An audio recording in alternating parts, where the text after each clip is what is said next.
প্রিয় ভিউয়ার্স, আসসালামু আলাইকুম। আমি আব্বাসুর রহমান। আজ ধানের মাজরা পোকা নিয়ে কিছু আলোচনা করব এবং মরা শীষ। আমার এই জমিটিতে প্রবল বাতাস, জোরো বাতাসের কিছু মরা শীষ বের হয়েছে এবং কিছু মাজরা পোকার আক্রমণে মরা শীষ বের হয়েছে। এই যে দেখেন, এটা মাজরা পোকার যে ডিম থেকে লালা তৈরি হয়, সেই লালা কীট পতঙ্গগুলো এগুলো কেটে দিয়েছে। এখন আপনাদেরকে একটা কথা বলি, মাজরা কুশির পর্যায়ে যদি মাজরা পোকা আক্রমণ করে তাহলে কুশি দিয়ে পুষিয়ে নিতে পারবেন, কিন্তু কাইস্তুরে মাজরা পোকা আক্রমণ হলে আপনি কি দিয়ে পুষাবেন?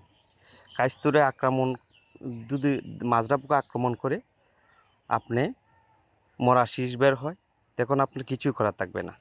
তাই কাইস্তুরের সময় অবশ্যই আপনাকে ভালো একটা মাজরার কীটনাশক ব্যবহার করতে হবে এবং সাথে একটি ছত্রাকনাশক স্প্রে করতে হবে। তো ভিউয়ার্স, আমার এই ভিডিওটি যদি ভালো লেগে থাকে তাহলে অবশ্যই লাইক, কমেন্ট, শেয়ার করবেন। আসসালামু আলাইকুম।